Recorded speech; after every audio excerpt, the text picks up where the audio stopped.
जय महाराष्ट्र मित्रांनो, तुम्ही permanent government जॉबच्या शोधात असाल तर BSNL तर्फे ज्युनियर टेलिकॉम ऑफिसर या पोस्टसाठी भरती निघाली आहे।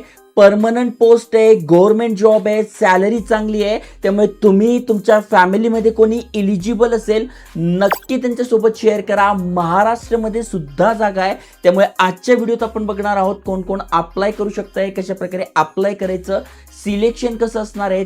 त्याआधी अशीच नवीन नवीन एज्युकेशनल इन्फॉर्मेशन व्हिडिओज पाहिजे असेल नक्की चॅनल सबस्क्राईब करा। तुमचं शिक्षण काय झालं आहे त्यानुसार कशा प्रकारच्या वॅकन्सी पाहिजे, म्हणजे बँकिंगच्या पाहिजे, MNC कंपनीच्या पाहिजे, प्रायव्हेट जॉब वॅकन्सी पाहिजे, नक्की कमेंट करा। चला तर बघूया डिटेलमध्ये।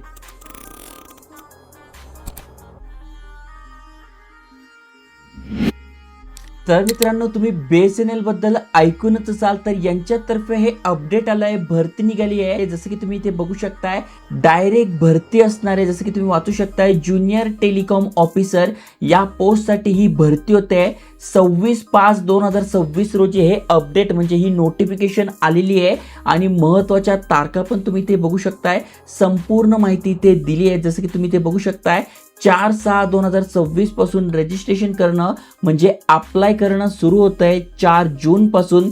शेवटची तारीख असणार आहे 3/7 म्हणजे 3 जुलैपर्यंत आपण अप्लाय करू शकतोय।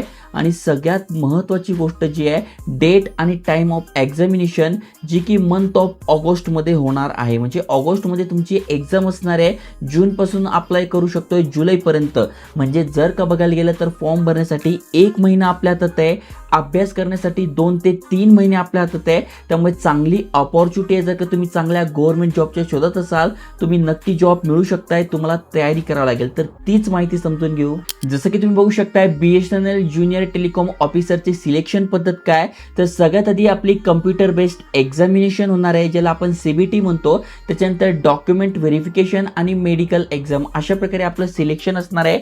महत्त्वाचं म्हणजे ते कुठल्याही प्रकारचा इंटरव्ह्यू होत नाहीये, जी की एक चांगली गोष्ट आहे। मग तुम्ही ते बघू शकताय computer based examination, document verification आणि मेडिकल एक्झामिनेशन। अजून खाली स्क्रोल केल्यानंतर कशा प्रकारे कम्प्युटर एक्झाम असणार आहे ती बघू शकताय। तर इंजिनिअरिंग स्ट्रीम 50 प्रश्न 200 मार्कांसाठी असणार आहे। इंजिनिअरिंग स्ट्रीम 50 प्रश्न 200 मार्कांसाठी आणि जनरल ॲबिलिटी टेस्ट 20 प्रश्न 80 मार्कांसाठी, म्हणजे असे 120 प्रश्न 480 मार्कांसाठी आहे। आणि इथे निगेटिव्ह मार्किंग असणार आहे। जसं की तुम्ही बघू शकताय for each correct answer 4 mark मिळणार आहे आणि रॉंग आन्सरसाठी निगेटिव्ह मार्किंग आहे 1 ची। त्यानंतर इथे सॅलरी किती मिळते तुम्ही इथे बघू शकताय 16,000 पासून 40,500 रुपयांपर्यंत मिळते।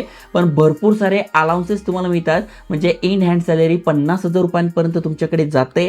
2 वर्षाचा प्रोबेशनरी पिरियड असतो, ज्यामध्ये बॉन्ड असतो, हे तुम्हाला समजून घ्यायचं आहे। आणि सगळ्यात महत्त्वाची गोष्ट म्हणजे इथे आपल्याला ट्रेनिंग वगैरे सुद्धा दिली जाते। इथे अप्लाय करण्यासाठी फी खूप जास्त ठेवली आहे। जसं की बघू शकता UR OBC EW साठी 2,000 रुपये आणि SC ST PWBD कॅन्डिडेटसाठी 1,000 रुपये इथे फी असणार आहे। त्यानंतर वयाची अट काय असणार आहे, कोण कोण पात्र आहे ते समजून घेऊ। जसं की तुमचं ग्रॅज्युएशन झालं आणि तुमचं वय 20 ते 30 मध्ये तुम्ही अप्लाय करू शकताय। पण जर का कॅटेगरीत नसाल तर वयामध्ये सूट दिली आहे, म्हणजे EWS जनरल कॅटेगरीतनं तुम्ही असाल तर 30 वय, OBC नॉन क्रिमिनल मधून आहात तर 3 वर्ष सूट म्हणजे 33 पर्यंत करू शकताय। SC ST साठी 35 वयापर्यंत, PWBD कॅन्डिडेट आहात किंवा एक्स BSNL एम्प्लॉई आहात तर तुम्हाला पण इथे वयामध्ये सूट दिली आहे, तुम्ही चेक करू शकताय। आता शैक्षणिक पात्रता काय पाहिजे तर तुम्ही ते बघू शकताय बॅचलर डिग्री इन इंजिनिअरिंग तुमच्याकडे आहे। मग त्यामध्ये टेलिकम्युनिकेशन तुमचं झालेलं आहे, इलेक्ट्रॉनिक झालेलं आहे किंवा रेडिओ झालेला आहे किंवा कम्प्युटर झालं आहे किंवा इन्फॉर्मेशन टेक्नॉलॉजी म्हणजे IT झालं आहे किंवा इन्स्ट्रुमेंटेशन तुमचं झालेलं आहे, किंवा या व्यतिरिक्त candidate must have pass MSc electronics and MSc computer science, हे जर तुमचं शिक्षण झालं असेल तुम्ही इथे अप्लाय करू शकताय। आणि महत्त्वाची गोष्ट म्हणजे ऑल ओव्हर इंडियामध्ये वॅकन्सी आहे। आपल्या महाराष्ट्रामध्ये बघायला गेलं तर महाराष्ट्रामध्ये सुद्धा इथे जागा असणार आहे।